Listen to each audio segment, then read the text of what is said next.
Good morning વિદ્યાર્થી મિત્રો, ધોરણ 6 વિષય સામાજિક વિજ્ઞાન યુનિટ 12. ચાલો આપણે હવે નકશો સમજીએ. તો વિદ્યાર્થી મિત્રો, નકશામાં આપણે ભારતનો નકશો જોવાનો છે, ત્યારબાદ પૃથ્વીનો ગોળો જોવાનો છે અને ત્યારબાદ ભારતના નકશો, દેશનો નકશો અને ગુજરાત રાજ્યમાં આવેલ જિલ્લા અને જિલ્લાની સરહદો વિશે અભ્યાસ કરવાનો છે તથા નકશાના અંગો, નકશાના પ્રકાર સમજવાના છે. તો ચાલો આપણે પાઠની શરૂઆત કરીએ. પ્રવાસીઓ ગુજરાતના જુદા જુદા પ્રવાસન સ્થળો જેવા કે સોમનાથ, દ્વારકા, તરણેતર, જે તરણેતરનો મેળો ભરાય છે ત્યાં, અંબાજી વગેરે સ્થળોની મુલાકાત લે છે. તેઓ આ પ્રવાસન સ્થળો જેવા કે કેવા છે, ભૌગોલિક સ્થળોથી અજાણ હોવા છતાં પોતે નિયંત્રિત કરેલ સ્થળો સુધી ખૂબ જ સરળતાથી પહોંચી જાય છે. નિશ્ચિત કરેલ એટલે કે જ્યાં તેને જવાનું નિશ્ચિત કર્યું હોય તે સ્થળથી તે અજાણ હોય છે, છતાં પણ તે સરળતાથી કોઈ પણ અડચણ વિના પહોંચી જાય છે. તેનું કારણ શું? કારણ માત્ર એટલું જ કે તેઓ પાસે પ્રવાસન સ્થળો દર્શાવતો શું હોય છે? નકશો હોય છે. તેઓ નકશા વાંચન દ્વારા પોતાના પ્રવાસન સ્થળ અંગેની માહિતી પ્રાપ્ત કરી શકે છે, કારણ કે તેની પાસે નકશો હોય છે અને નકશા વાંચન એટલે કે નકશામાં જોઈને દિશાઓ દ્વારા તે પોતે કરી શકે છે. ત્યારબાદ વર્તમાન સમયમાં પ્રવાસ ઉપરાંત બીજા અનેક પ્રકારના હેતુઓ માટે નકશા ખૂબ જ ઉપયોગી બની ગયા છે. કે પ્રવાસમાં જવું હોય ત્યાં અને અનેક પ્રકારના હેતુઓ માટે પણ નકશા ખૂબ જ ઉપયોગી છે.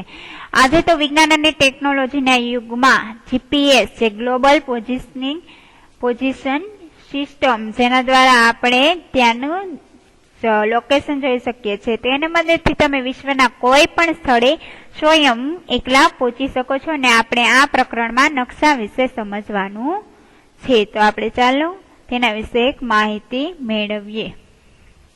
પૃથ્વીનો ગોળો પૃથ્વીનો અભ્યાસ કરવા માટે ખૂબ જ ઉપયોગી છે. કે પૃથ્વીનો ગોળો શેનો અભ્યાસ? પૃથ્વીનો અભ્યાસ કરવા માટે ખૂબ જ ઉપયોગી છે. પૃથ્વીનો કોઈ પણ ખૂણો કે કોઈ પણ ખેડ, દેશ, રાજ્ય કે કોઈ પણ જિલ્લો કે તાલુકા, શહેર, ગામનો નકશો કે ગમે એનો અભ્યાસ કરવો હોય તો શેનો આપણે પૃથ્વીના ગોળા દ્વારા અભ્યાસ કરી શકીએ છીએ. તો પૃથ્વીનો ગોળો એ પૃથ્વીનો અભ્યાસ કરવા માટે ખૂબ જ ઉપયોગી છે. પણ પૃથ્વીના કોઈ પણ ખંડ હોય, દેશ હોય, રાજ્ય હોય, જિલ્લો હોય, તાલુકો હોય, શહેર હોય કે કોઈ પણ ગામનો અભ્યાસ કરવો હોય તો આપણે પૃથ્વીના ગોળા દ્વારા અભ્યાસ કરી શકીએ છીએ. અને એના સિવાય નકશા દ્વારા પણ આપણે અભ્યાસ કરી શકીએ છીએ. નકશા શબ્દનો અંગ્રેજી પર્યાય છે, એનો અર્થ શું છે? મેપ છે. એને મેપ કહેવામાં આવે છે. અને નકશો શબ્દ છે એ મૂળ લેટિન ભાષાનો શબ્દ છે. મેપ છે શબ્દ એ મેપા મુંડી, જે એના ઉપરથી ઉતરી આવ્યો છે, જે અપભ્રંશ થઈને મેપ બન્યો છે. કે મેપા મુંડી છે એ શબ્દ અપભ્રંશ ક્યાંય જોવા જ નથી મળતો, એ શબ્દ છોડી દઈને હવે મેપ બન્યો છે. તેનો અર્થ શું થાય છે? હાથમાં રાખી શકાય તેવો કાપડનો ટુકડો, એવો એનો અર્થ થાય છે. અને સામાન્ય અર્થમાં નકશો જે છે એ પૃથ્વીની સપાટી અથવા તો તેના કોઈ એક ભાગના સપાટ કાગળ પરના આલેખનને આપણે શું કહીએ છીએ? નકશો કહીએ છીએ. કે પૃથ્વી પર આપણે જોઈએ કે જે સ્થળ આવેલા છે, કોઈ પણ સ્થળ, ખંડ, જિલ્લા, જંગલો આવેલા છે, પર્વતો આવેલા છે, તે આખા પૃથ્વીનું નકશાનું આલેખન શેમાં કરેલું હોય છે? એક કાપડમાં કરેલું હોય છે. આલેખન એટલે શું થાય? નકશો. મોટા વિસ્તાર ધરાવતા પ્રદેશની ઘણી બધી વિગતોની આપણે શેના દ્વારા માહિતી મળે છે? નકશા દ્વારા માહિતી મળી રહી છે. ત્યારબાદ જોઈએ કે નકશા પોથીના નકશા, કે પૃથ્વી અથવા તો તેના વિશાળ ભાગની બહુવિધ વિગતો દર્શાવતા નકશાના સમૂહને શું કહેવાય છે? નકશા પોથી કહીએ છીએ. કે પૃથ્વી હોય તો એ પૃથ્વીની બહુવિધ ભૂમિકા એટલે ઘણી બધી બાબતો દર્શાવતા હોય એને આપણે નકશો કહીએ છીએ. તેમાં રાજકીય, વહીવટી, પ્રાકૃતિક અને સાંસ્કૃતિક વિગતો આવી જાય છે. નકશાની મદદથી જે તે પ્રદેશની આપણે સંપૂર્ણ માહિતી જાણી શકાય છે. નકશો છે વિવિધ પ્રદેશની મહત્વની વિગતો જેવી કે પ્રાકૃતિક. તો પ્રાકૃતિકમાં શું આવે કે કુદરતી હોય, પર્વત, ઉચ્ચ પ્રદેશ, મેદાન, નદી, આ બધું શું છે કુદરતી છે. એમાં આપણો કોઈ હાથ નથી બનાવવામાં, તો એ કુદરતી રીતે છે. સરોવર, નદી, નાળા, ઉચ્ચ પ્રદેશો, પર્વતો, તો એ પણ એક નકશામાં આલેખાયેલ હોય છે. ત્યારબાદ જોઈએ આપણે નકશાના પ્રકાર, કે નકશાના પ્રકાર કેટલા છે? 2 છે. હેતુ આધારિત નકશા અને માપ આધારિત, કે હેતુ આધારિત અને બીજું છે માપ આધારિત. હવે જોઈએ પેલું છે હેતુ આધારિત નકશા. તો હેતુ આધારિત નકશામાં શું હોય છે કે આ પ્રકારના નકશા જરૂરિયાત પ્રમાણેની વિગતોના આધારે જ તૈયાર કરવામાં આવે છે, કે જરૂરિયાત હોય એ મુજબની જ વિગતોને આધારે તૈયાર કરવામાં આવે છે. એનો હેતુ આધારે તૈયાર થતા નકશાને શું કહેવામાં આવે છે?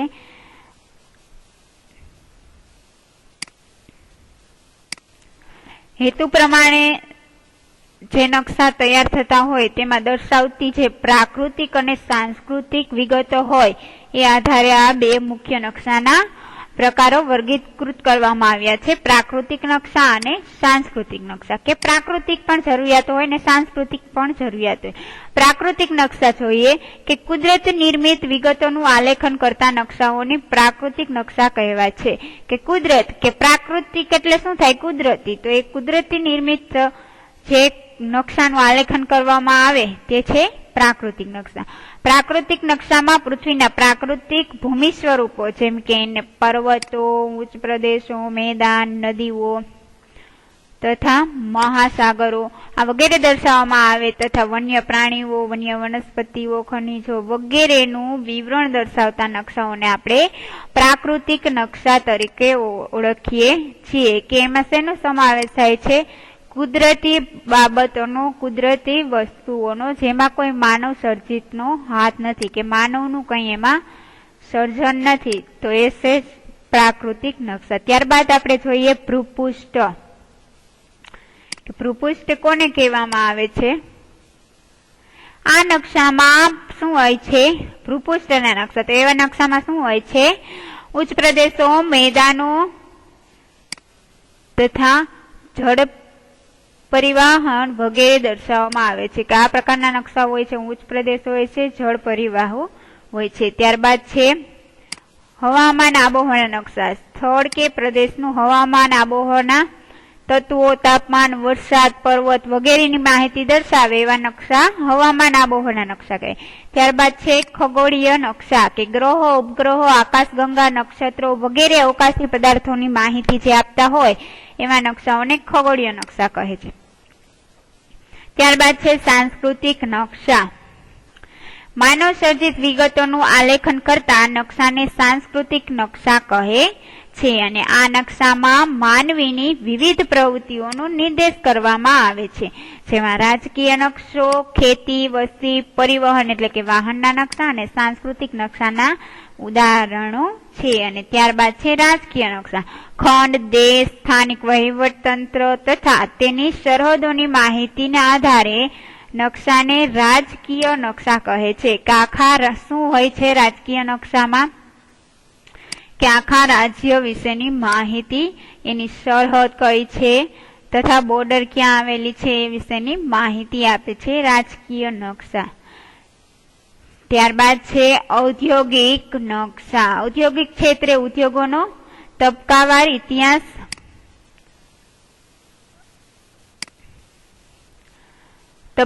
ઇતિહાસ, ઉત્પાદન વગેરેની માહિતી ઔદ્યોગિક નકશાઓમાં આપેલી હોય છે. કે ઔદ્યોગિક નકશા કોને કહેવાય છે? કે ઉદ્યોગમાં થયેલ ઉદ્યોગ તબક્કાવાર માહિતી, એનો ઇતિહાસ, એનું ઉત્પાદન કેટલું થયું છે ઉદ્યોગોમાં, એ ઔદ્યોગિક નકશામાં આપવામાં આવે છે. ત્યારબાદ છે ઐતિહાસિક નકશા. જે પ્રાદેશિક કે રાષ્ટ્રીય વહીવટી તંત્રનો ઇતિહાસ દર્શાવતા નકશાને આધારે જે થાય તેને ઐતિહાસિક નકશા કહે છે. આ સિવાય માપ પ્રમાણે પણ 2 પ્રકાર પડે છે, એક માપ આધારિત નકશા અને એક માપ આધારે નકશાનો પ્રકાર છે.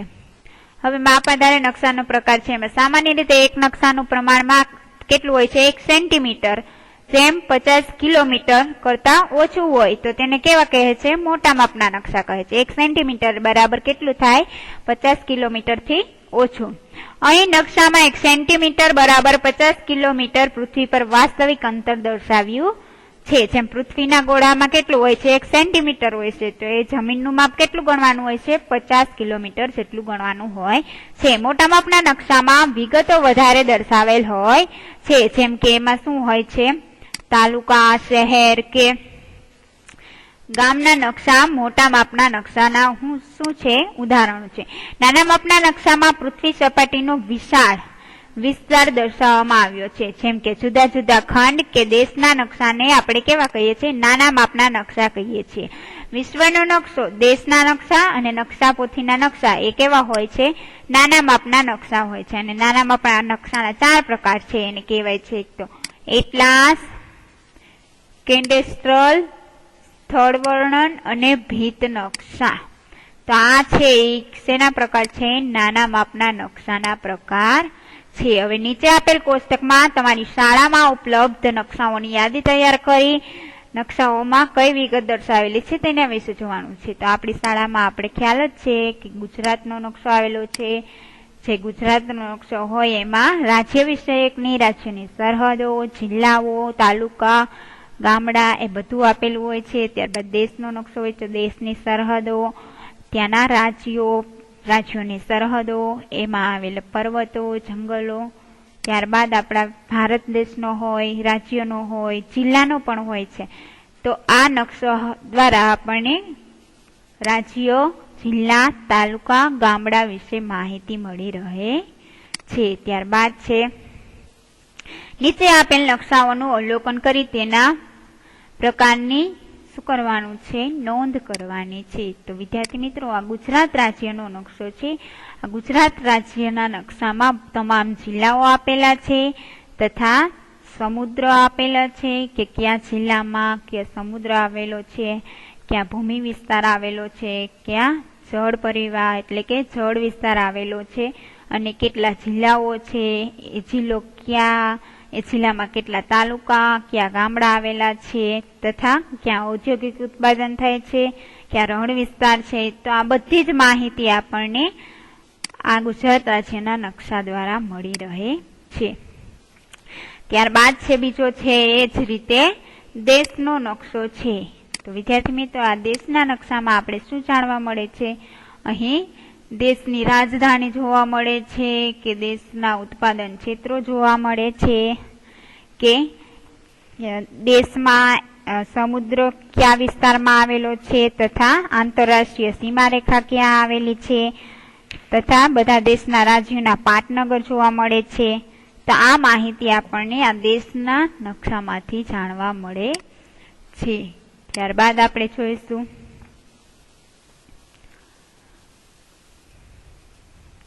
ત્યારબાદ છે એ પણ શેનો નકશો છે? ભારતનો નકશો છે. અને ત્યારબાદ પૃથ્વીનો ગોળો આવેલો છે. જે પૃથ્વીના ગોળા દ્વારા આપણે જાણી શકીએ છીએ કે 1 સેન્ટીમીટર બરાબર કેટલું થાય છે? 50 કિલોમીટર અંતર ક્યાં થાય છે? ભૂમિનું અંતર થાય છે. ત્યારબાદ આટલું જાણો.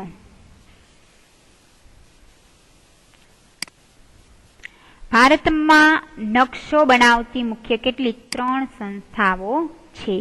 એના નામ છે જેને NATMO national atlas thematic map organisation, જે ઓર્ગેનાઇઝેશન એટલે કે નકશા બનાવે છે.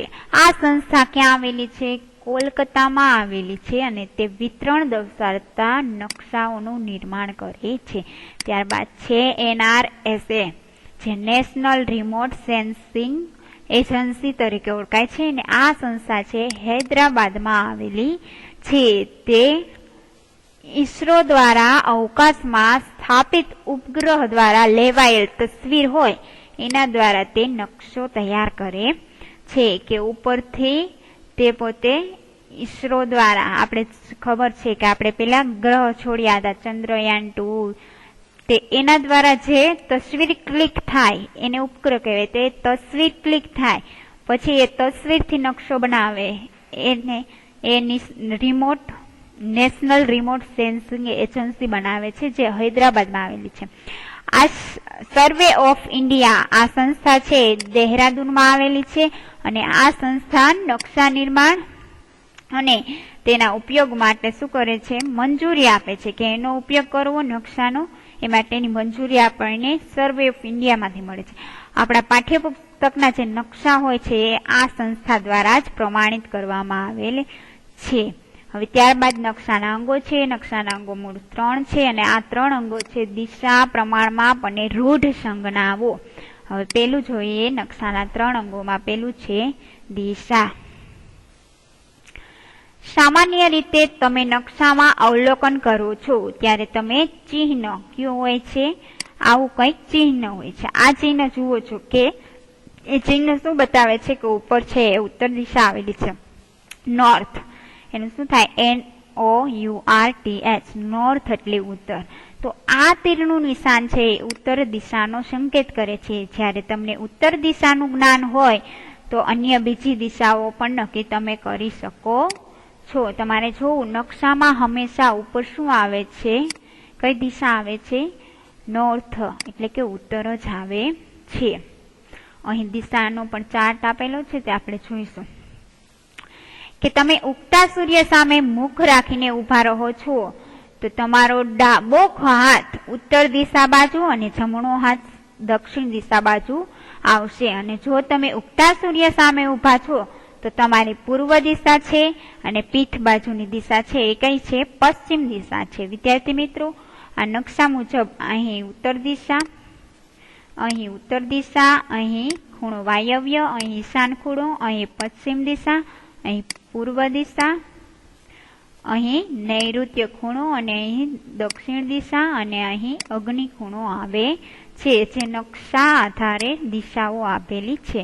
ત્યારબાદ ઉપરયુક્ત આકૃતિ 12.5 એટલે કે આ આપણે નકશાની જે આકૃતિ જોઈ, આ આકૃતિ દ્વારા આપણે દિશો ખૂણો નક્કી કરી શકીએ છીએ.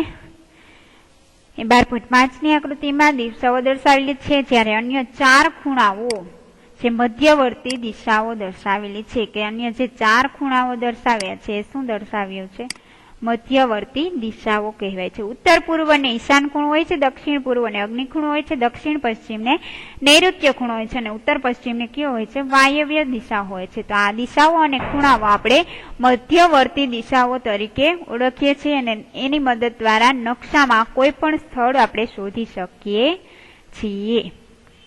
તો વિદ્યાર્થી મિત્રો, બીજું આપણે હવે નેક્સ્ટ લેક્ચરમાં જોઈશું. Thank you.